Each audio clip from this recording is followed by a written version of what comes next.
Last Monday, we discussed about the whole Dhamma's qualities. As you can remember, we discussed number 11 almost, and today we are going to discuss about Sangha's great qualities.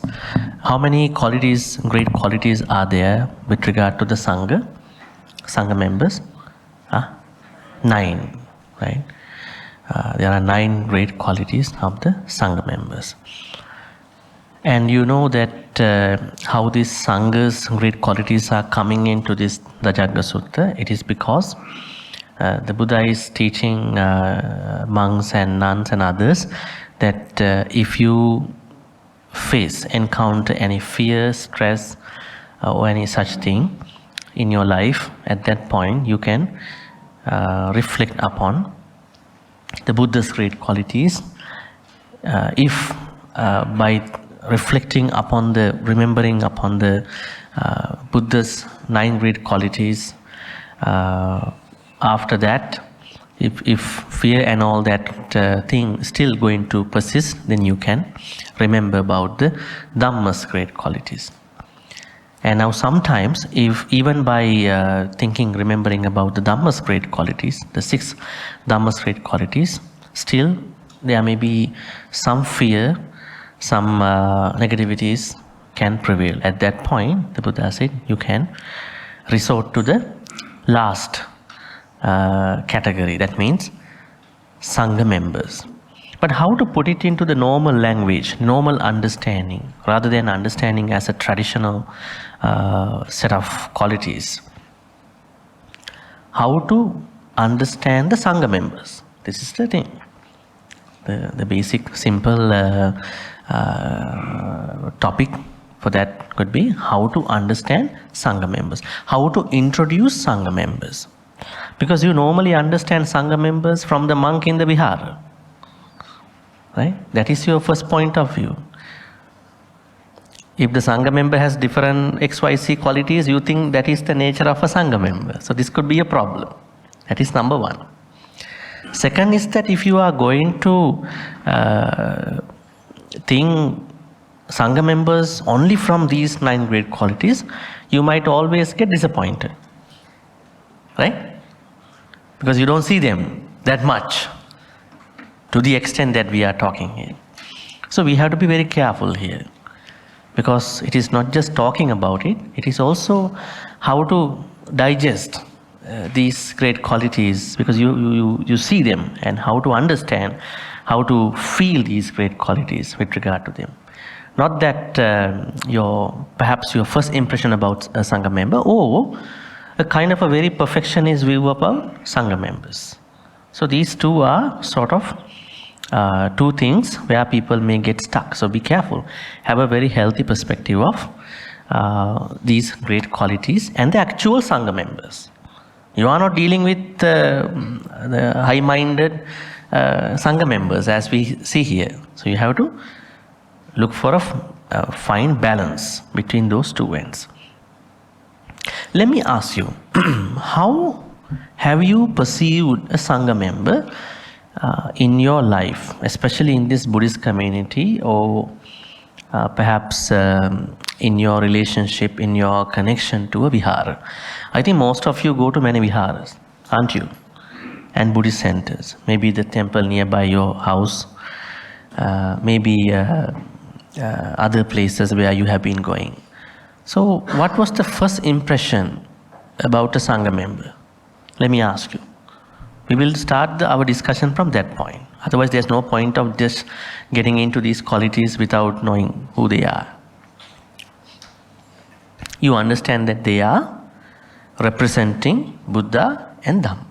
Supposed to be, yeah? They are supposed to represent.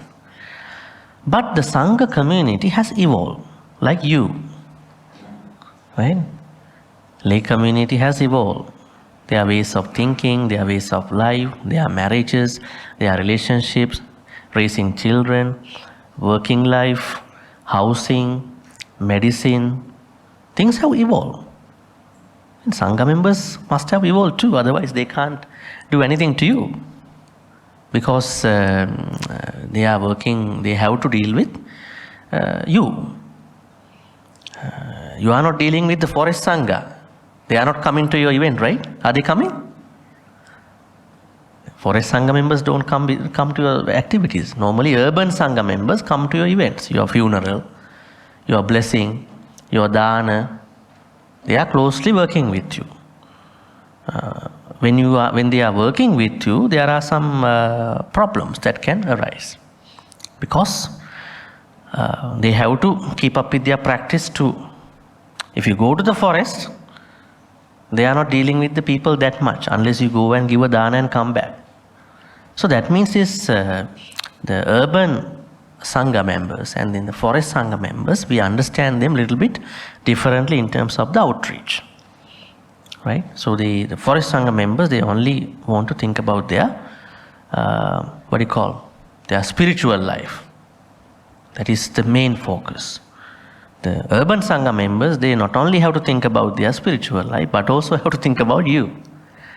Do a blessing, chanting, dana. I think we have to appreciate these two groups separately. But I think you are mostly dealing with these urban Sangha members. And then, what was the first impression that you had on that day? I think last Monday, we were talking how you got into Buddhism. Remember? And some of you, I think most of you said that you are coming from a Tao background. And Buddhism was introduced to you at a certain point. Introduced to you, maybe you got to know maybe through books. Somebody said that they accidentally bumped into Buddhism, and then they found out Buddhism is not an accident anymore. And there were many ways how people tapped into Buddhist practices. But what Buddhist practices they tapped into?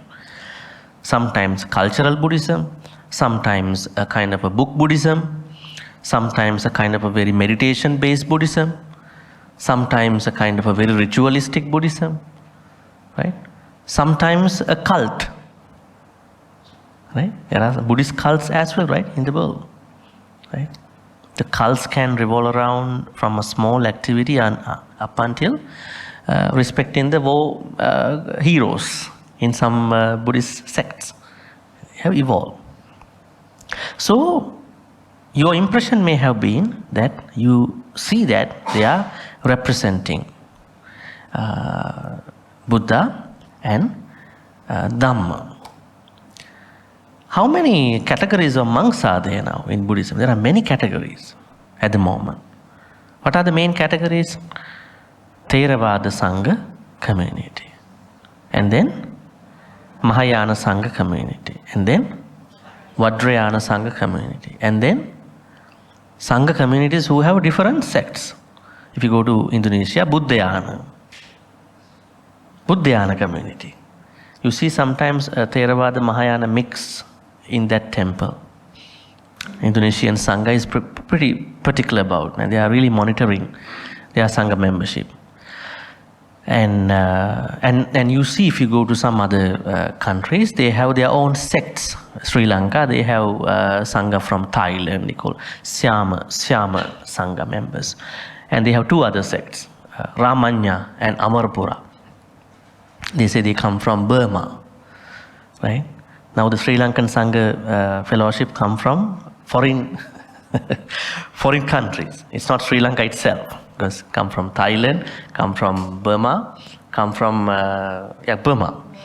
So what has happened to the original Sangha membership that happened in Sri Lanka, early Mahavihara, right? Like the Buddhist Mahavihara. Mahavihara is the first place, right?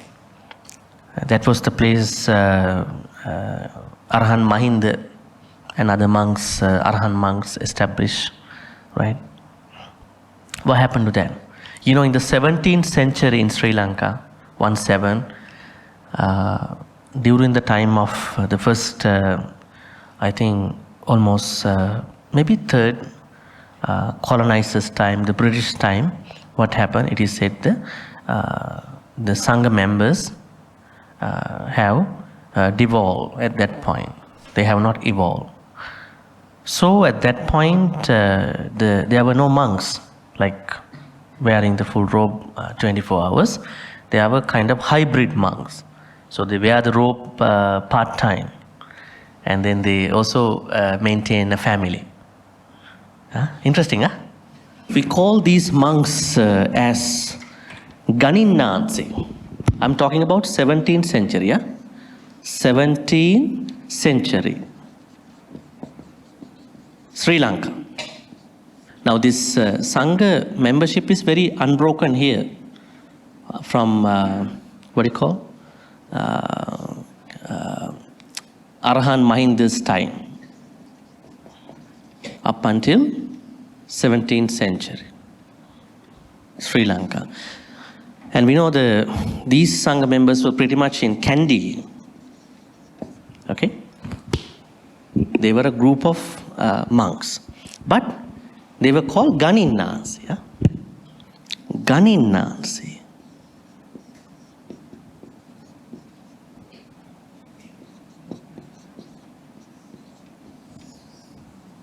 Ganinansi. I mean, don't worry, I'm trying to tell you what's going on, because you cannot just look at qualities of Sangha membership without understanding what has been happening in the history. So, what happened that they were maintaining a family at the same time they were running a temple, like in Japan, in Japanese most monasteries, temples in Japan, we understand, Shinto and Nichiren, the monks, they have a family, and that is the nature. But we don't see it in Korea. South Korean Mahayana tradition is not like this. But in Japanese Mahayana tradition is a little bit different. They have their own advantages, their own point of view. We don't have to insult anybody. I'm just trying to see it. But what happened during this time, there was a monk came, Saranankara. Saranankara is a Samanera.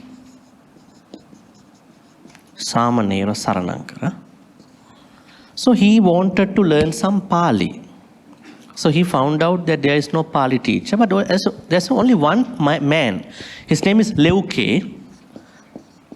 He's Leuke, layman. He knows Pali, but he was imprisoned by that time. So he went to the prison under the British, and then he learned Pali from him.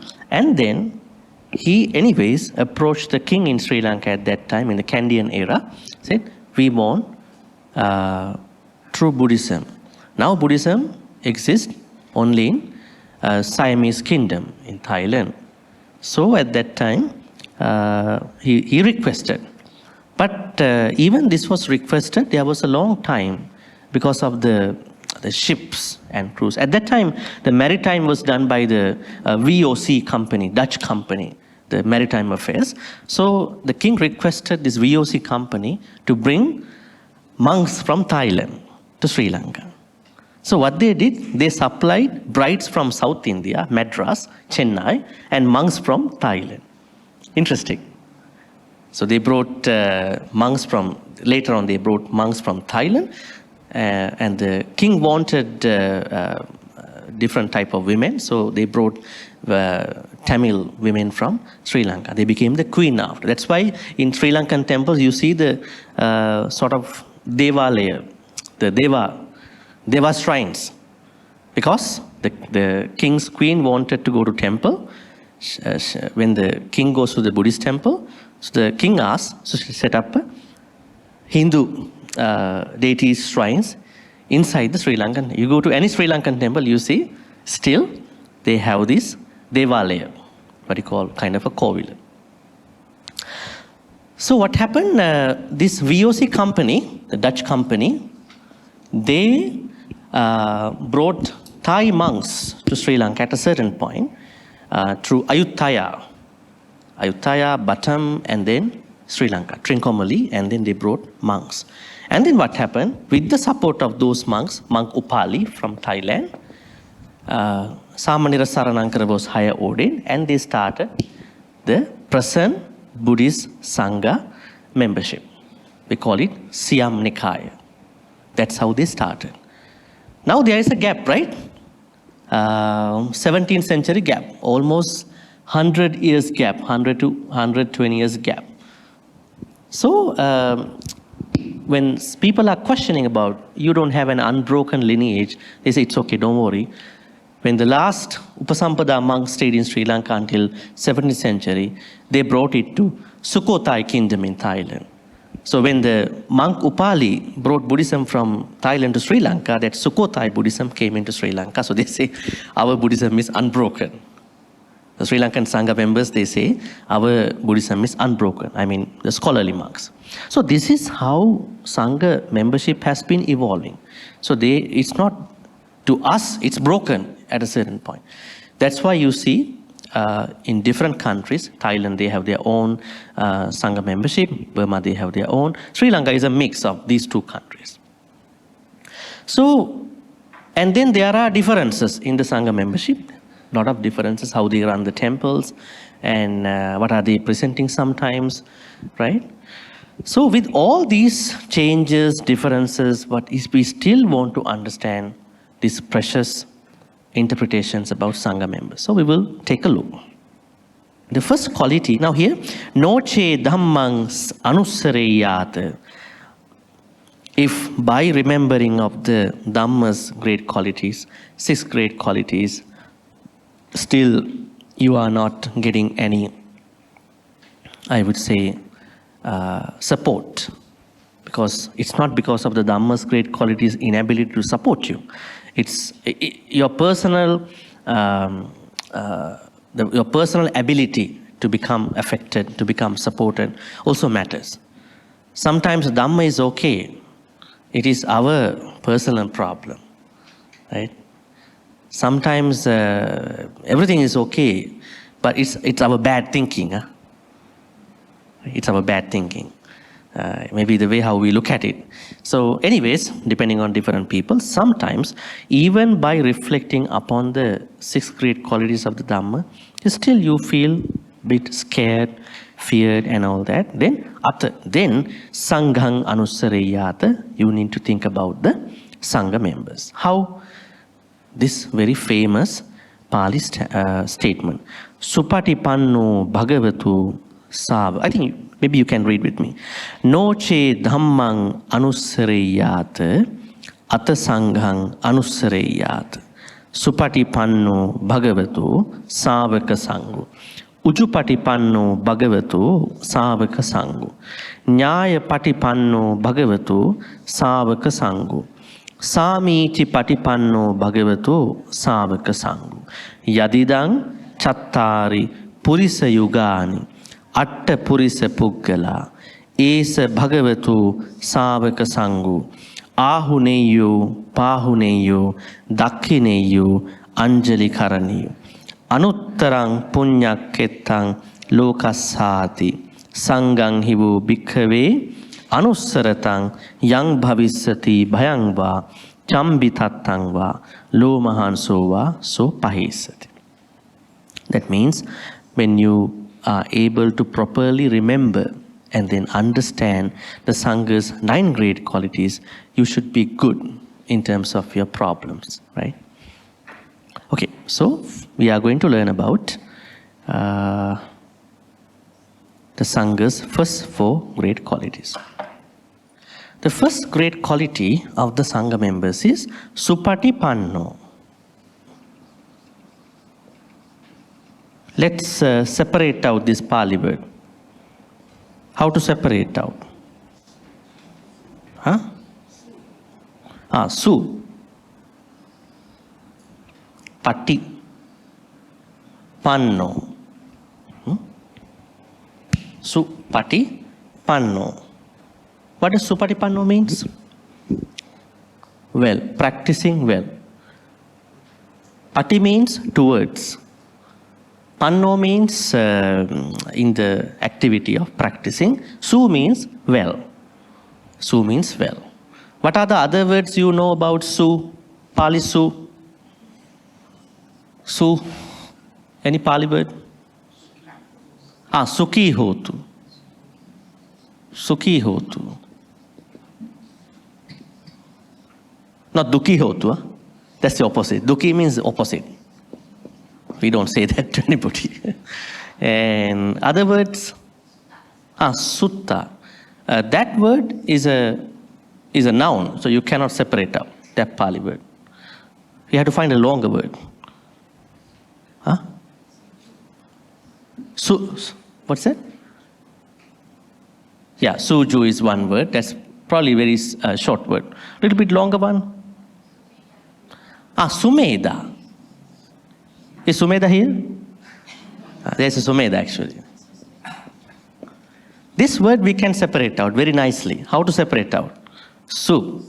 Then Meda. Meda means wise. That means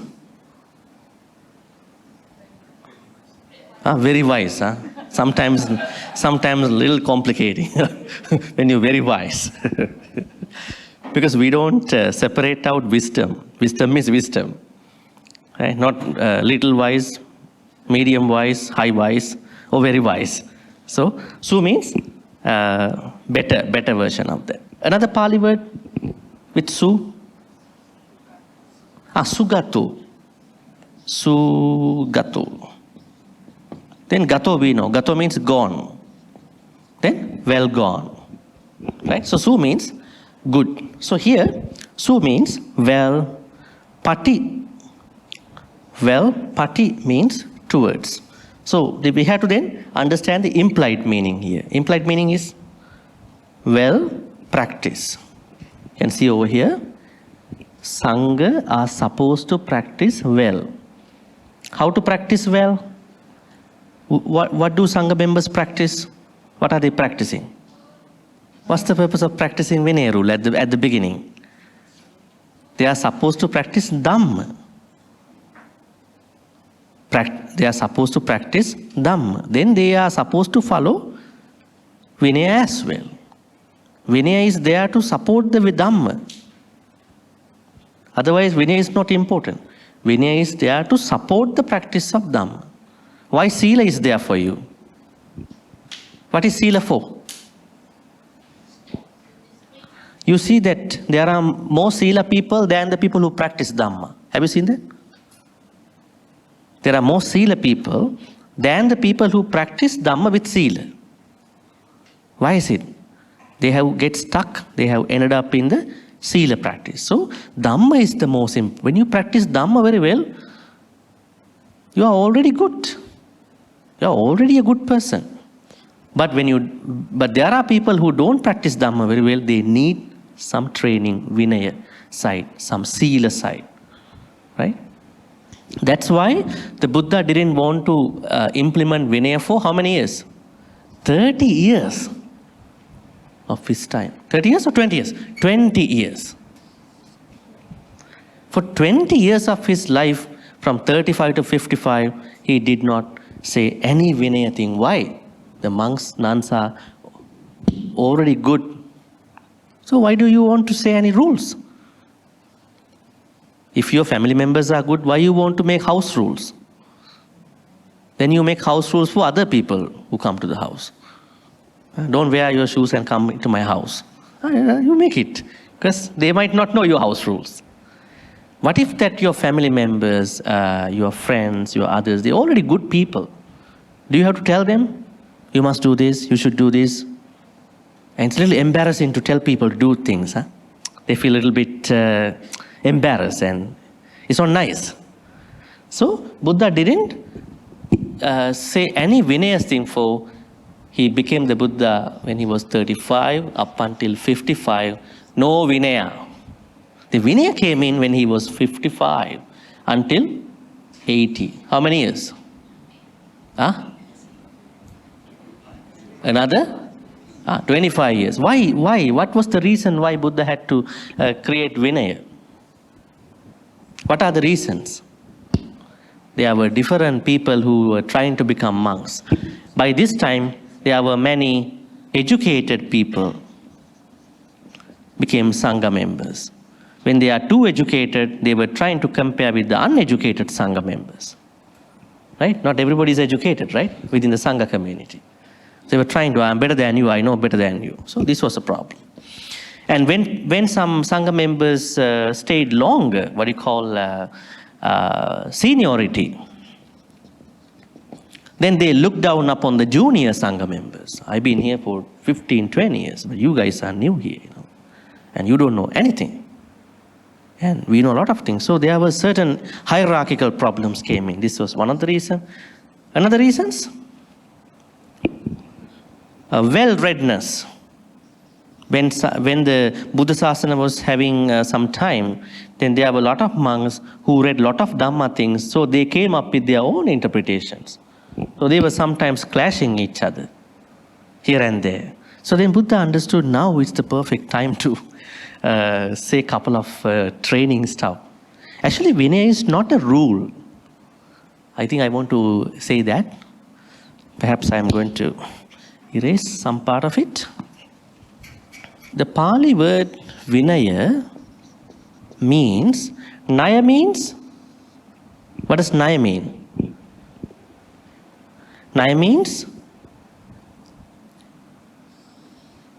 niyati, that means becoming. You are becoming a better version of you. We, in particular. So every time the Buddha said what he called a Sikkapada. A Sikkapada, like you have in the 5 precepts. Sikkapada means, Pada is an accomplishment of discipline. You cannot translate this word. It's an accomplishment of a discipline.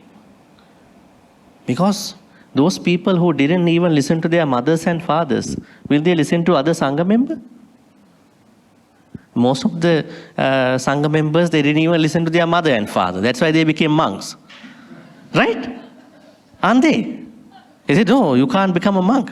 No, I want to become a monk. So will they listen to another Sangha member? Think about how the mind works. So Buddha didn't want to create rules. Rules you have to monitor. Somebody has to monitor. It's a very tedious process. And then there are a lot of arguments that can happen, a lot of other problems that can happen. So Buddha said, no, this is a self-imposement. You are imposing on you. It is for you. You are the one who knows it. Because a lot of Vinaya things are mind-based stuff. Now let's say one Sangha member is going to blame another Sangha member. Then there is a reporting going to a Sangha fellowship. Then the Buddha said, in reviewing this issue, they have to first look at whether the Sangha member who blame is mentally healthy. They want to clarify whether he is intentional or not. You can't just take it from outside. So this means these are not rules, right? Rules means if you've done it, you are excluded. These are very compassionate ways of helping other people to create their own discipline, like your 5 precepts. How do you know you have 5 precepts? You are the one who knows whether you have it or not. Other people don't want to check. We don't bother about that. Okay, so Supatipanno, Sangha members support to practice well. What are they supposed to practice? Dhamma, not Vinaya. Vinaya is a following, to support the Dhamma practice. Our main thing is Dhamma practice. Then to support that Dhamma practice, we need Sila, and Sangha members will look at their own. But the Vinaya rules are, most of them are outdated. Because there are many very good ones, but the rest of the ones, they are outdated. They have to be revamped. They have to be updated. Then the Buddha said before he passed away, minor rules, you should release minor rules in his deathbed.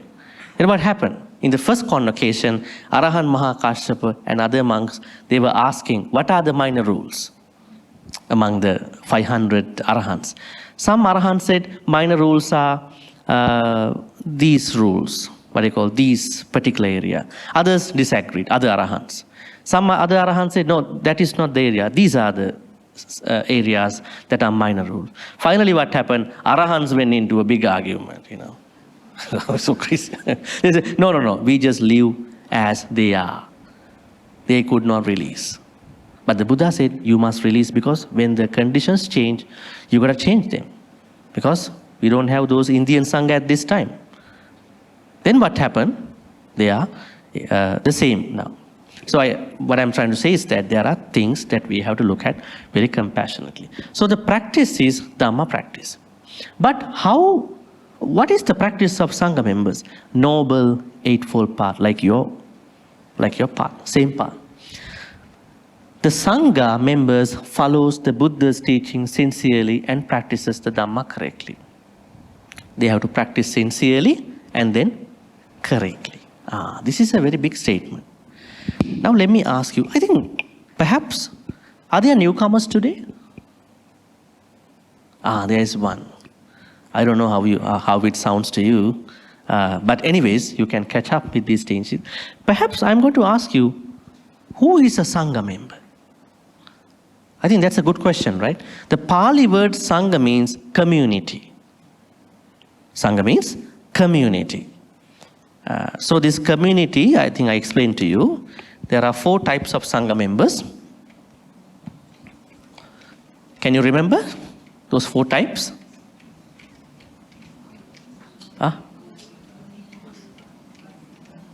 Bhikkhu, Bhikkhuni. Bhikkhu, there are 4, okay, Sangha means community. It's not one Sangha member, so there are 4. Bhikkhu, Bhikkhuni, Upasaka, Upasika.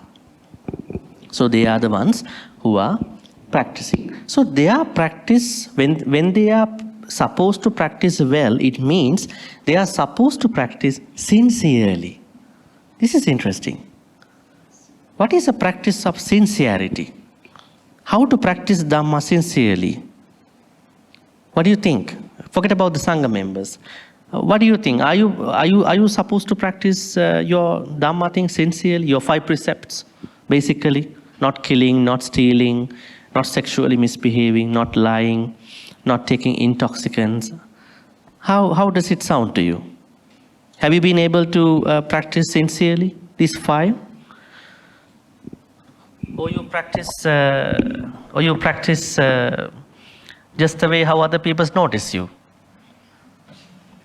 How does your lay practice go sincerely? What are the things you need to do it? Honestly. I'm asking how to practice Dhamma honestly. Being true to oneself. So this is not a practice to show to other people. This is your own Dhamma practice. So you have to practice while being honest to you. Whether you kill other beings, whether you have thoughts of killing other beings, whether you have thoughts of stealing other people's stuff. So I think if you have showed up in our Tuesday, right? Tuesday, when did we have our dialogue session? It happened on a couple days ago. We were discussing about 5 precepts. 5 precepts. So in that discussion, we discussed that you have to find out the levels of these precepts, how they can be broken, right?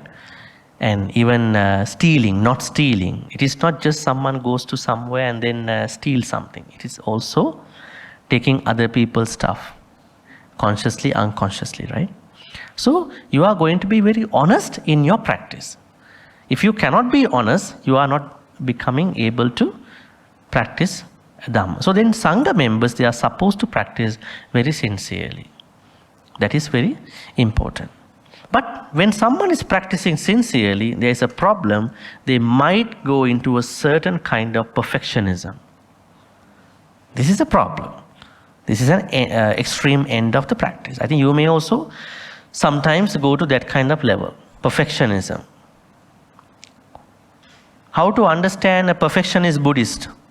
A person who is practicing Buddhism with some perfectionism. The one who gets very stressed out because of the practice. Have you ever become stressed out because of your own practice? How did you become stressed out in your practice? And you started meditation, and then during the meditation you were floating. Suddenly you open your eyes and you are not floating at that point. You are here, right? And then you got very stressed out. How to go back to that kind of state of mind again? How you become very stressed out during your Buddhist practice, your Dhamma practice? Huh? Too rigid. I'm asking, how can one become too rigid in one's Dhamma practice? Because now Supatipanno means Sangha members are not supposed to become rigid because they have to practice it sincerely.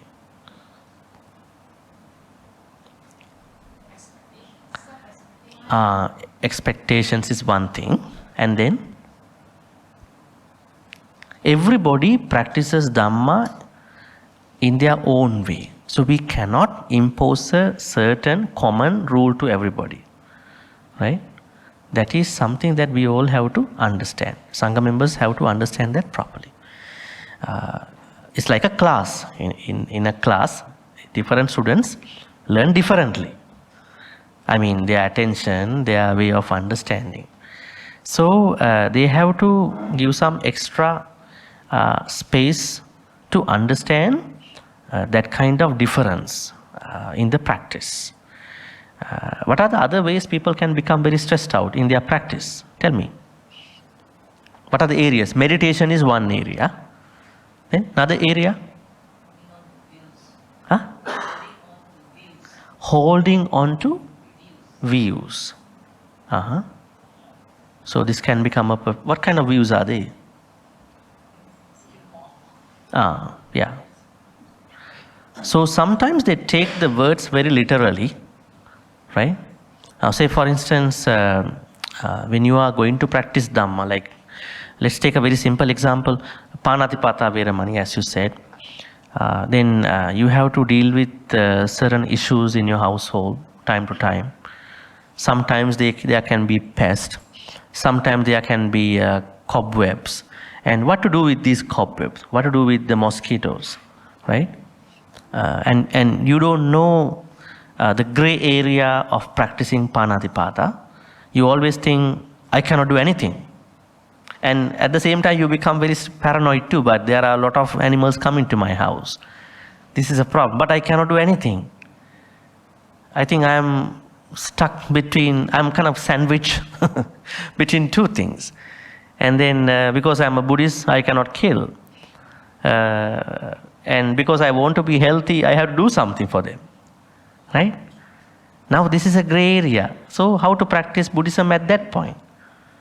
Then we have to understand what did the Buddha say about these events.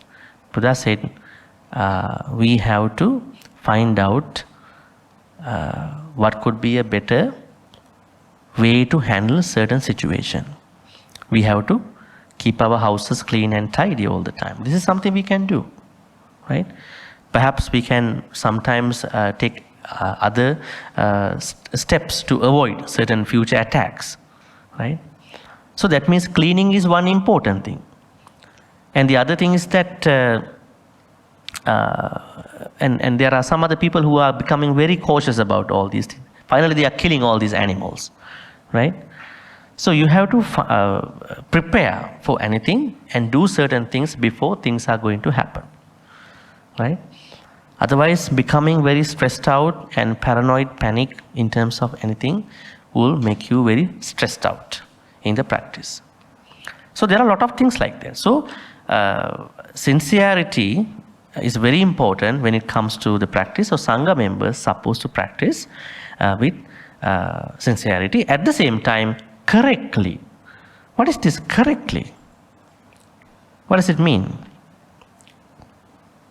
Dhammanu Dhamma Patipada. This is one important thing for lay people also. If you want to become a Sotapanna, you need to practice Dhamma according to how the Buddha gave to us. How to find out that kind of Dhamma? You need to study some suttas. That's why you are here. Otherwise, you may go to a Dhamma talk. But when you listen to a Dhamma talk, things are going here and there, right? You don't know the approach. But when you come to a sutta study, you learn the sutta one by one. One sutta one day, one area one day. Then you go to listen to Dhamma talk. When you finish listening to certain sutta discussions, only you go to listen to Dhamma talks. Otherwise, Dhamma talks are talking about a very vast area with lot of interpretations. So that's why learning certain suttas are very important. So because you are learning some original teachings of the Buddha. Right? So, Sangha members are supatipanno because they are practicing well with regard to honesty, sincerity, and then this correctness. That is supatipanno. What are they practicing? The Noble Eightfold Path. Number 2, ujupatipanno. Ujupatipanno. Ujupatipanno, uju. Have you found out this Pali word before? Uju. Karaniya Metta Sutta. That one we have to discuss. Interesting, somebody said something. Yes. What is uju? Sakko uju cha suju cha suachu chassamudu anatimani. I think we have to study Karaniya Metta Sutta one day. Yeah? Very interesting sutta. I have done that in many other places. It's a very simple sutta, but a lot of meanings. In the Karaniya Metta Sutta, we find out these Pali words, uju, and then there's another word called suju. Sakko ujucha, sujucha, not sujucha, sujucha. Uju, sujucha. Then, can we translate these two Pali words? Uju means? Uju means? Straight. Like this. How to practice like this? Because we go here and there sometime like this. Dharma practice can go zigzag sometime. Okay, they say straight. Straight.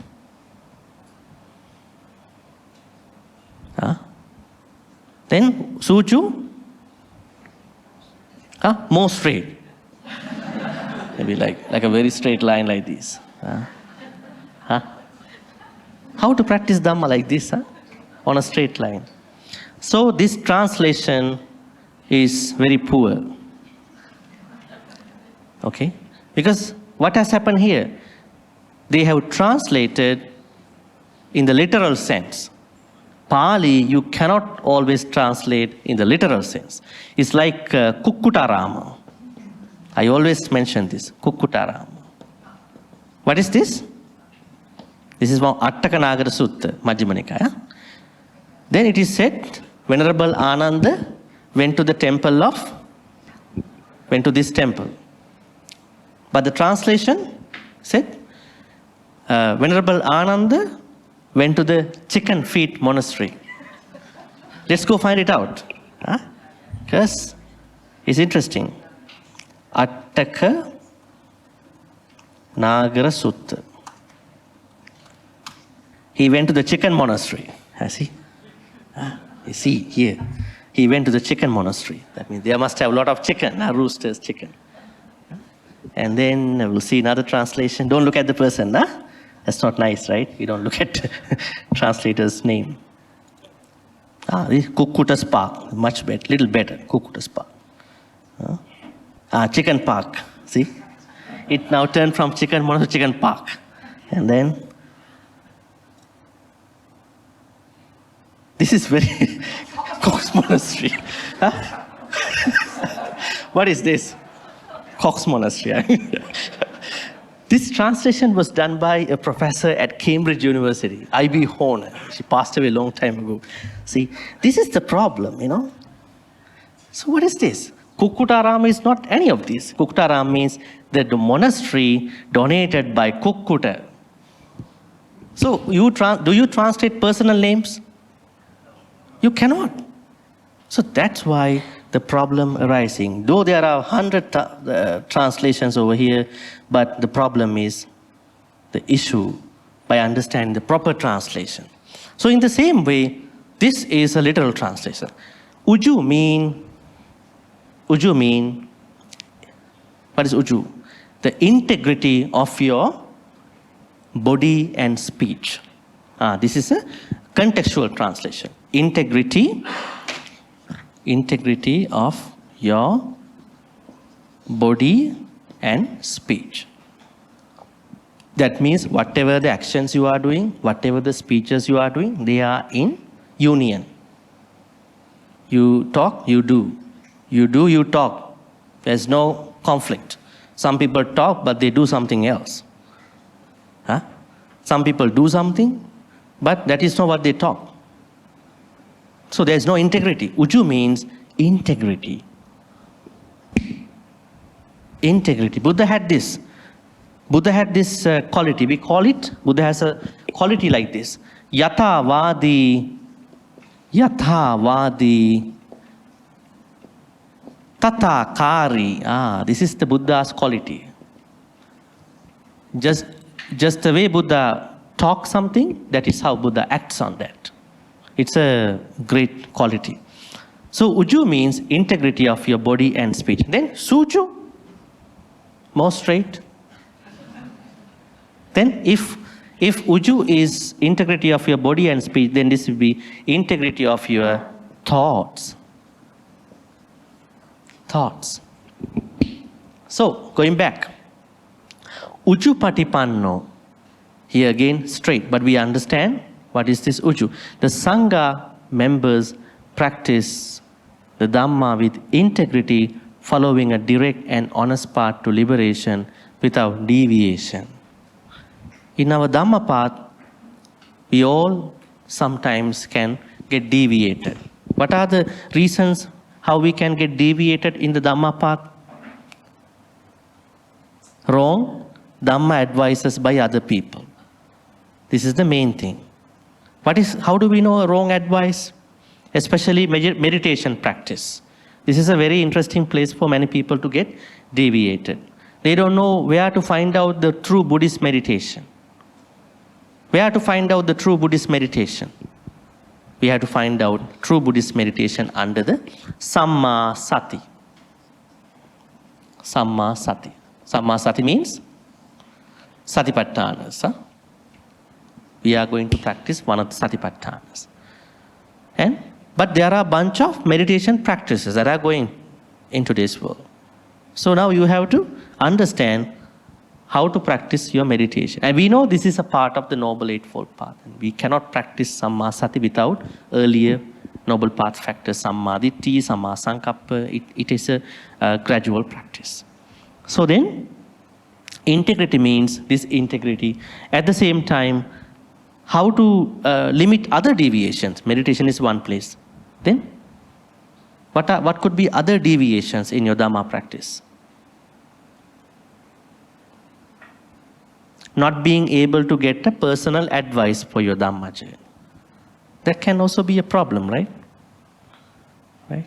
Because all these suttas were given to different other people. They were not given to you or me. Right? Now this sutta was given to Sura and then some other monks. Right? They were not directly given to us. So then, but we learn the common narrative of these suttas. And then we want to check whether my practice, your practice is really going properly. So a teacher is important. Otherwise, this deviation can happen. What are the other deviations that can happen in your Dhamma practice? Meditation-wise, then not having a good teacher-wise. Other areas. Reading the proper text. Where to read. Right? Where to read? Which area of Buddhist text should I focus on? Right? Is it a problem? It is a problem because when they go to certain places, they see certain commentaries, Visuddhimagga, Abhidhamma. They start journey from those books. Right? So better to read early Buddhism. Early Buddhism. Early Buddhism means early books, Diga Majjhima, Sangyutta and Anguttara, sometimes Kuddaka. Right? So not getting the proper advice as to the places of reading. Other ones? Thinking that my practice should start only from a certain tradition. Theravada, Mahayana, Vajrayana. We may all have come from different traditions, but when you practice Buddhism, it is early Buddhism. That means not Theravada, not Mahayana, not Vajrayana. Right? Because you may otherwise practice certain cultural things, right? Certain cultural parts of that particular cultural Buddhism. Because if you go to Sri Lanka, if you go to Burma, Thailand, they have their own ways, different ways of practicing and teaching Buddhism. So which one to focus? Better not to focus. We learn from everything, but we more focus on early Buddhism. That's better. So that is another deviation. Which one to follow? What are the books that I'm going to read? Where to start my journey? Other problems? How to practice Sila. This is a big problem among the lay people's community. Right? Do I have to go for a very strong Sila, like 8 precepts? Is practicing 5 precepts enough? Right? This kind of. So I think these are deviations. So you have to properly approach. So Sangha members, they are conscious, they are aware about this issue. So they are definitely working on this integrity, and then they are not supposed to deviate from the practice. Third one, Nyaya Patipanno. Nyaya. Supatipanno, Ujupatipanno. Nyaya Patipanno. That means we have to practice, Sangha members practice Dhamma wisely. Sangha members practice the Dhamma wisely, understanding and applying the teachings with insight and discernment. Nyaya means this wisdom practice. Now take it to your side too. How to practice Dhamma wisely? What do you think? Now the Buddha gave this Dhamma 2,600 years ago, but now the conditions have changed. How to practice Dhamma in the modern life? Do we have to think a little bit in how this is going to work out in our real life? How is it going to work out? Is practicing Dhamma in today's world difficult? Challenging, right? It's challenging. Why is it challenging? Because a lot of people would like to take it as it is from the text and then practice it in the same way. But sometimes it looks not practical, impractical, certain things. Now say for instance, work, living aspects. The Buddha said don't work in a place where they sell poison. Huh? But now laboratories, biomedical companies, if you are working for a fertilizer company, they all sell poison. So what is wrong with that then? Perhaps they are selling the fertilizers which have certain insecticides things or pesticide things to give good crops to the market. Perhaps intention might be different. But what if you take it that word? You cannot work in a place where they sell poison. How to practice it? Then we have to know how is it going to be worked out in the modern life. This is one thing. And Buddha said you cannot sell meat. Let's go and check it out. Dhajjha Sutta. Wrong living. We'll take it from Sutta Central. Much better. 5 kinds of trade that are wrong living. That means some miccha ajiva. Take it. A lay follower should not engage in these 5 trades. What are they? Trade in weapons. Trade in weapon. That means, yeah. And then satta vanijja, selling animals. That means if you are a Buddhist, you cannot have a farm. You cannot sell animals, right? You cannot sell. And then mansa vanijja, you cannot sell meat. And then you cannot sell liquor. And you cannot sell poison. What is this? Living creatures? You cannot sell humans, human trafficking. So we have to go to another translation to see some, this could be better. Business in weapons, business in human beings, business in meat, business in intoxicants, business in poison. How to practice these things? Are you going to be in trouble with this teaching? Look at it. This is a sutta, which is coming under Anguttara Nikaya. So the Buddha said these things because at that time, many people were part of these industries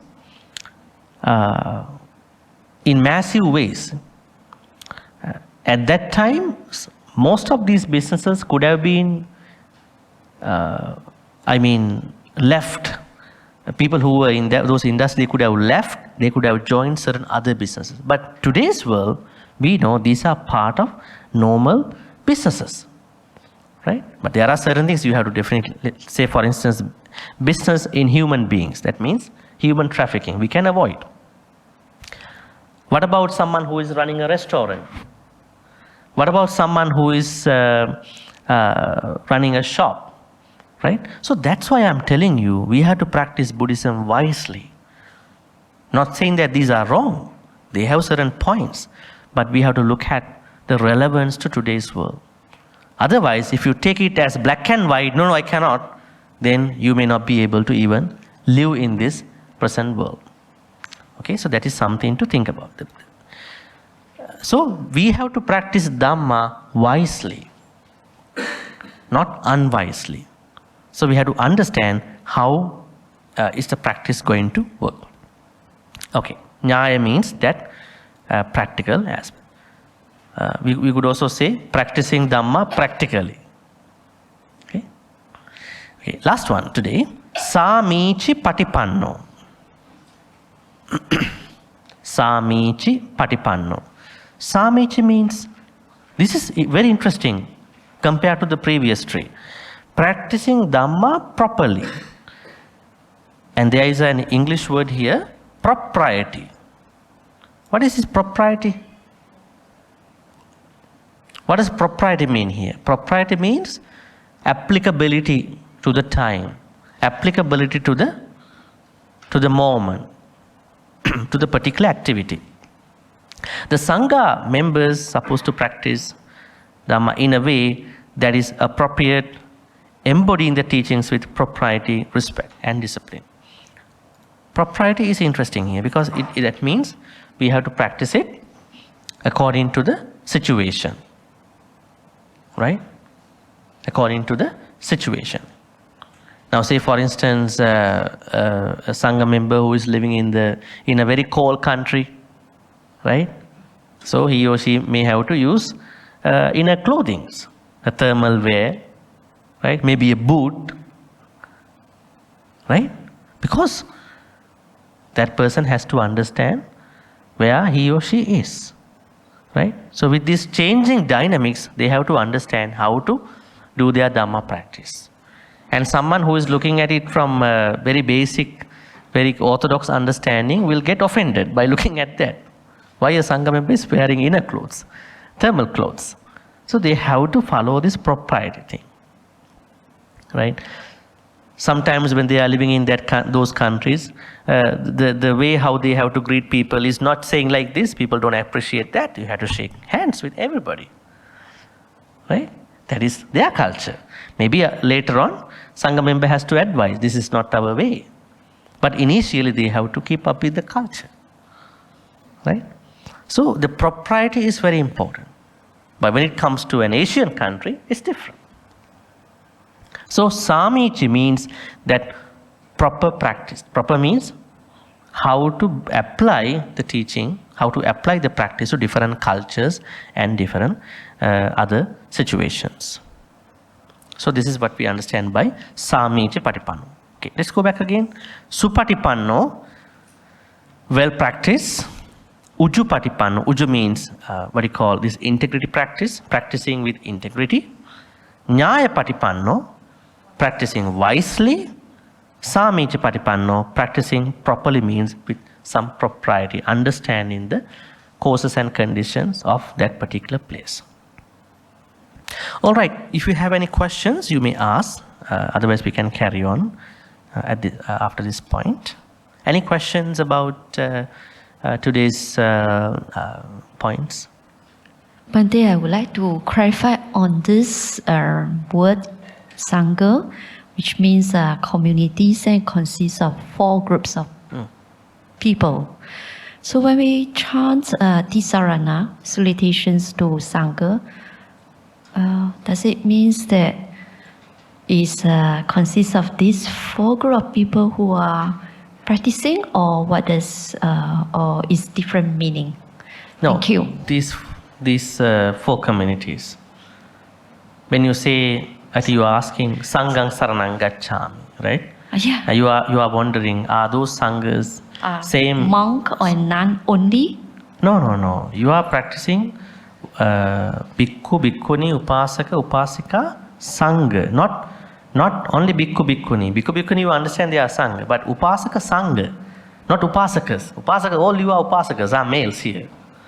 Right? All ladies are upasikas here, but they are not upasakas. They are upasaka sangha. They are upasika sangha. Who are they? Lay people, laymen who attained sotapatti, became sotapan. Lay women who attained sotapatti. They are upasaka sangha. They may be lay people, we never know. But they are sotapan. So when you say sanghang saranang gacchami, dutiyampi tatiyampi, that means they are the ones.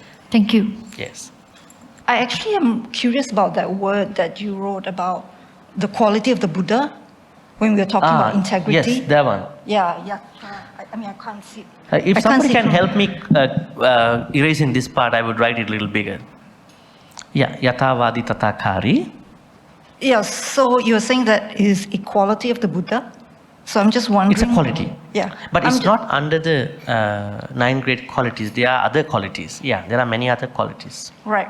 So that was where I was coming from, like whether it is actually in any way related to the 9 qualities, but you just answered it.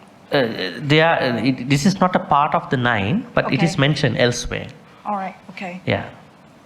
I have other questions which are related to the Dhamma qualities. So I don't know whether I should be asking them now, Yeah, it's okay. since Please. we've already covered Please. it. Right.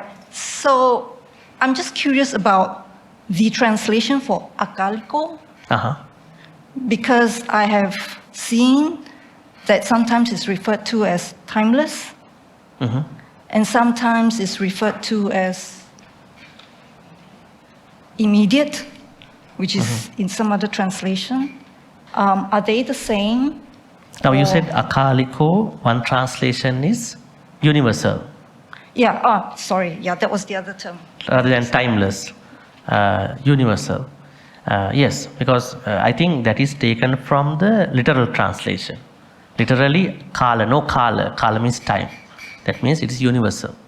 The translation we had was, it's immediately, affecting. The practice of Dhamma, immediately affecting. So you don't have to wait for it.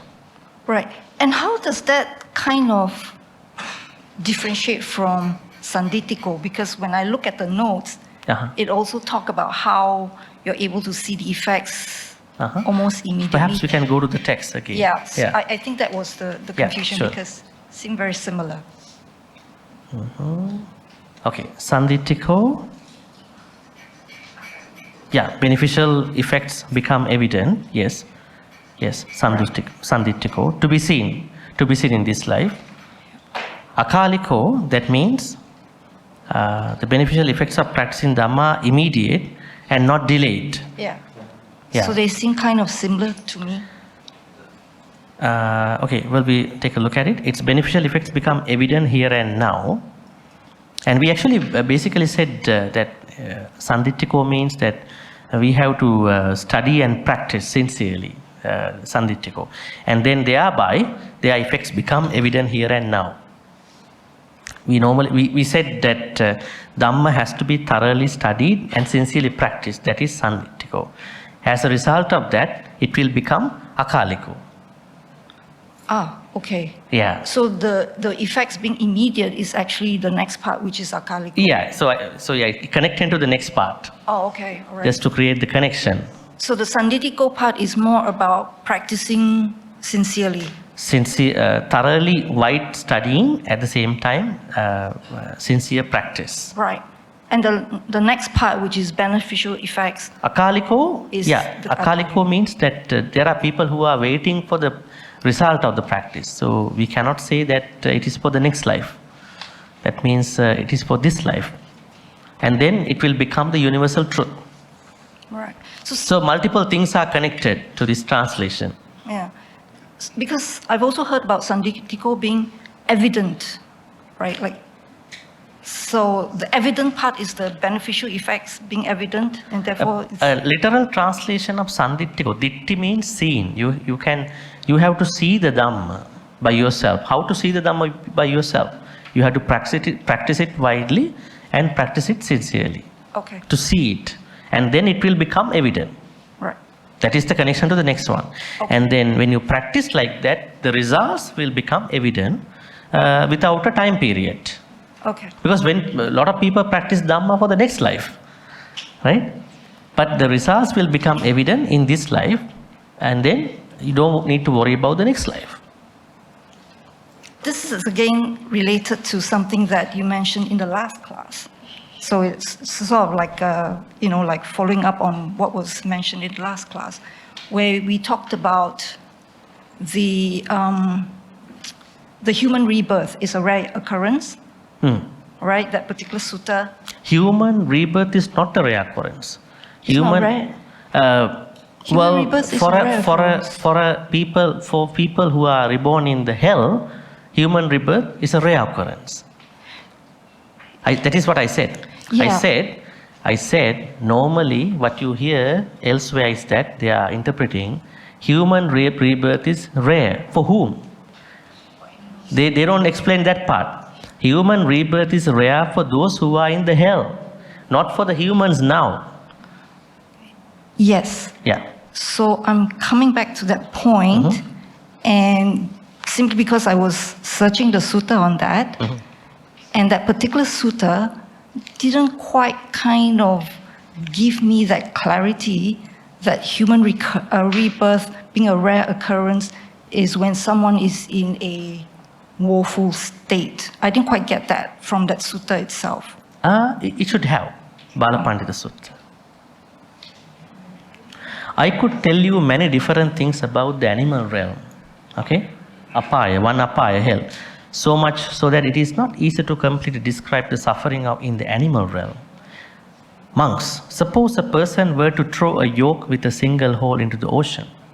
The east wind wafts in west, and west wind wafts it east and north, south, and like this. And there was a one-eyed turtle who popped up once every 100 years. What do you think, monks?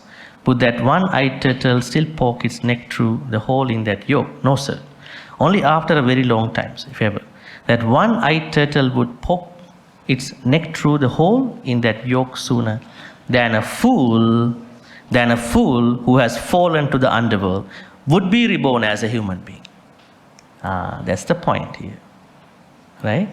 So that's why I said, when you hear this simile from many interpretations, what they say is that being reborn as a human is very difficult compared to a one night. It is given to somebody who is already in the hell, not for the human beings. So this is something that we have to take it implied sense, because human beings have done that good karma already. But they may be reborn in a hell again, but mostly they have the ability to be reborn as humans. It's a good news. Yeah. It's a good news. You don't need to be very much worried about certain ideas that you might be reborn in a hell. Yeah. Yeah, but I was just saying that if someone were to see this other sutta that I stumbled upon, we would not have known that unless we come to That's this why particular- wide reading is important. Right. Only reading one small, Anguttara Nikaya has all small suttas. Majjhima Nikaya is the place where you see all the philosophical context. So we have to read these Majjhima Nikaya a little bit more and then go to Samyutta and Anguttara Nikayas. Right. Say for instance, Majjhima Nikaya mentions and Digha Nikaya mentions Satipatthana Sutta. But Samyutta Nikaya also mentions Satipatthana Samyutta. So at which point we go to Samyutta Nikaya's Satipatthana Samyutta? After reading Majjhima Nikaya and Digha Nikaya's Satipatthana. So preference is in Majjhima Nikaya. Right. Okay. Yeah. Start with those before we get to the Samyutta. So I think if you read, you will find out as we Yeah. Okay, all right, thank you. Because I wanted to highlight that point because there are a lot of places I have heard that they are interpreting that being reborn as a human is very rare for the beings in the hell. Yeah. Okay, that's a good news because you already done that and you are doing other things to work as humans, 10 kusalas, then you have a much more possibility to be reborn as humans. Yes. That is a very comfortable, interpretation, which is the first time that we actually hear. So, okay, related to all this, Bhante, today's topic we are talking about the Sangha. So, based on it, you say that the Sangha will have to practice the Dharma wisely, sincerely, etc., etc., etc. Supposed to. Okay. Supposed Yeah. Supposed to. So, as you say, in order to do so, they probably need to have what we know. They probably need to have good teachers to tell them to interpret and all these things. And then these are all the Sanghas. So later I'll talk about we lay people. So Sangha. So I presume this Sangha will have all the good teachers, is it? If they don't have good teacher to guide them, so what happened? Question number one. Question number two, good teachers also have different interpretation. So with different interpretation, it will end up, like you say, we have to study early Buddhism. But with later interpretation, with later commentary, everything, etc., etc., it will come out to have later suttas, later commentary. So in the end, we don't know which is right, which is wrong. Okay. That kind of thing. Good. Normally, lay people are not supposed to comment about the Sangha members. That is, I just have to mention that they are not doing that just for the sake of not making a bad karma. The fifth one. Anyways, very interesting question. The first question is that the importance of having the teacher for a Sangha member is very important because not even for a lay person, who is a good teacher? A teacher who is not pushing the student to too much unnecessary activities. Say, for instance, I think I shared with you a story. Remember, there was a monk who was a lay person. I think your two questions, right? I can answer. Yeah, okay. Yeah, please. There was a lay person, I think I shared this story, who is a banker, a businessman. So he found out a monk at the Buddha time. And then he asked the monk, I want to practice Buddhism. So how to practice? He said, okay, you start giving some dana. Give some dana. Then he started giving some dana once a month or something like that. After some time, he said, I want to do more.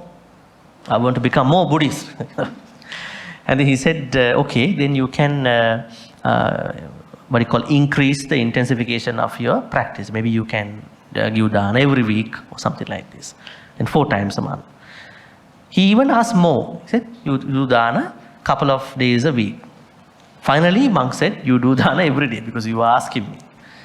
Then he asked, at a certain point of time, I think I'm doing a lot of dana now, but I feel I want to do something else. Then the monk said, you practice sila. And he was trying to practice different precepts, different things like that. At a certain point, he kept asking the monk what to do. I want to do more and more. Then the monk said, okay, then you can become a monk. Right? Because you are asking a lot of things now. So I think you have crossed the border of doing things as a layperson. You become a monk. Okay. He said to the wife, I want to become a monk. I don't do this thing. Huh? I mean, it is an extraordinary story. You don't follow the literal sense of the story.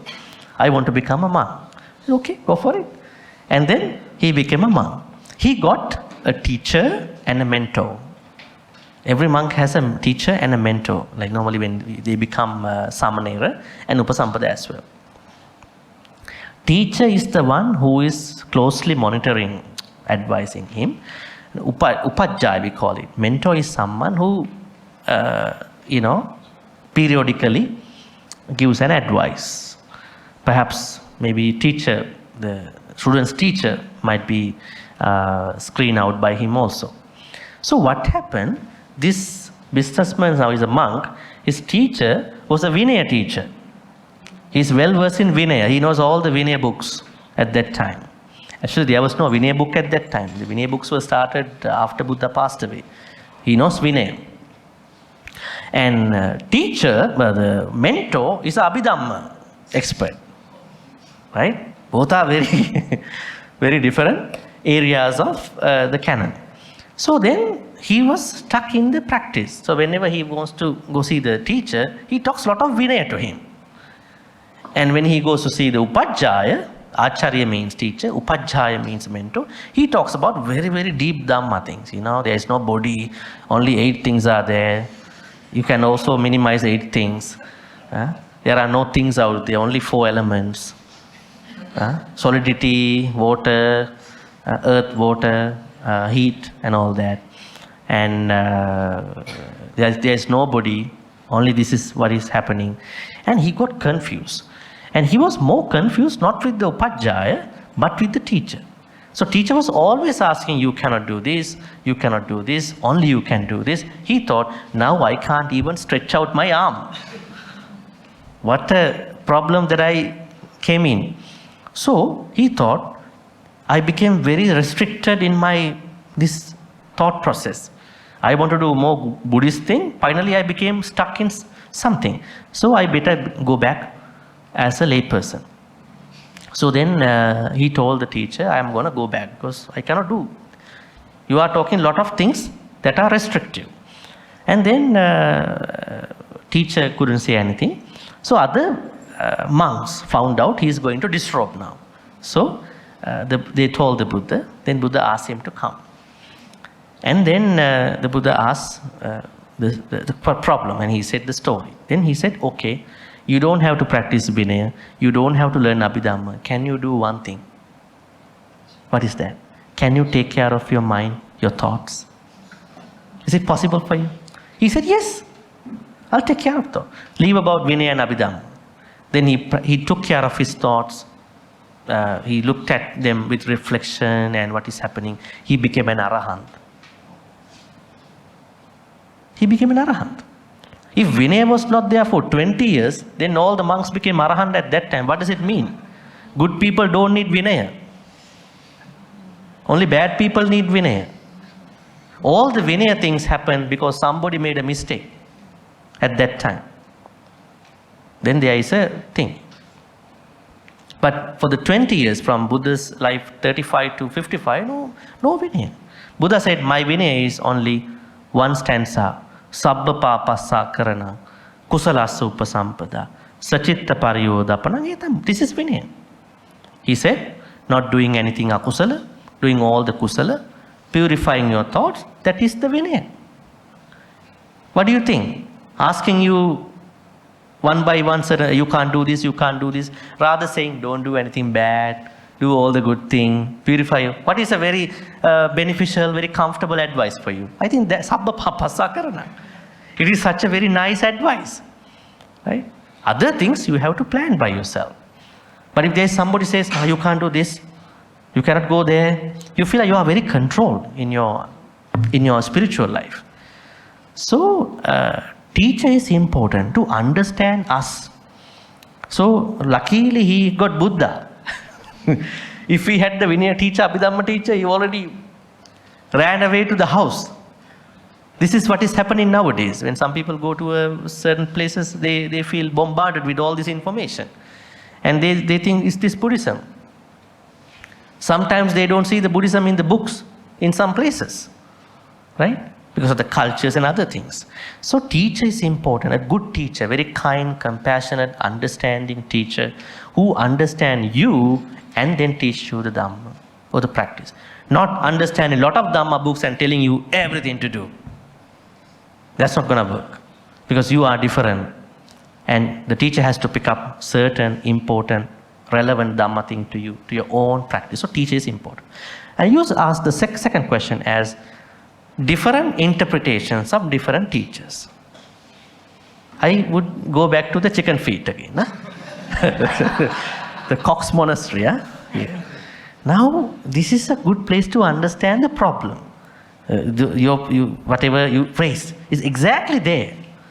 Right? So, these Now, interpretation problem is quite clear with these translations. Now, how did we understand it is not the Cox monastery, it's not the chicken feet monastery, it's not the chicken, but the monastery donated by the person called Kukkuta? How do we understand that? We learn some Pali. So that means we need a little bit of learning of some Pali, relevant Pali. Then we are not that much confused. Because teachers come from different backgrounds. So we don't have to blame any teacher. But for our own goodness, we need to learn a bit of Pali, relevant Pali for this Dhamma practice. So interpretation wise, we are safe.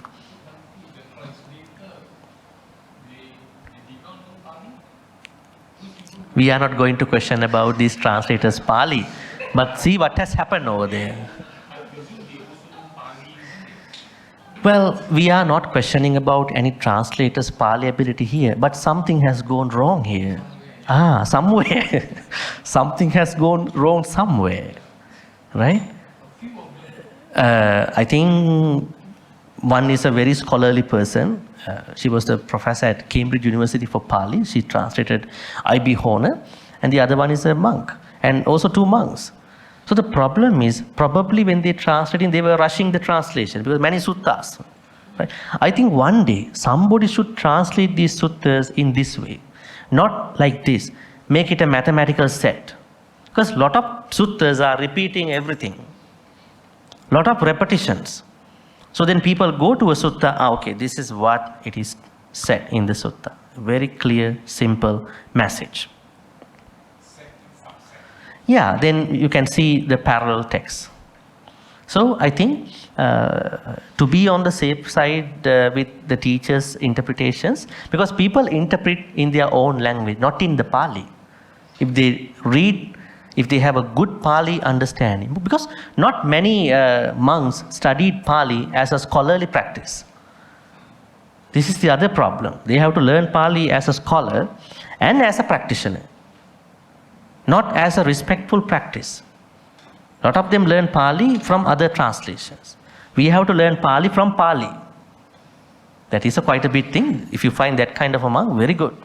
That means you know what it is. All right, any more questions? Bhante, I heard about Zen Buddhism. Is that another category, another sect? Yeah, in the Japanese tradition. Yeah. Also, it's under Japanese. Yeah, Buddhist school. Okay. They don't believe the text. That is their specialty. They don't believe the text. Like we normally looked at the text and then we try to teach, but they don't believe in the text. Books. But how about the late Venerable Thich Nhat Hanh? Is he practicing Zen? Was he practicing Zen? That's a Vietnamese, his own. Yeah, I think it's a mix of Mahayana and Theravada. It's a mix. Yeah. Okay, thank you. Yeah. But these, actually, his teachings are very popular in the West because he's interpreting in English. But you are coming here to learn the original Buddhism. That's the difference. So I think better to learn from all these early suttas. All right, I think we have almost come to the time.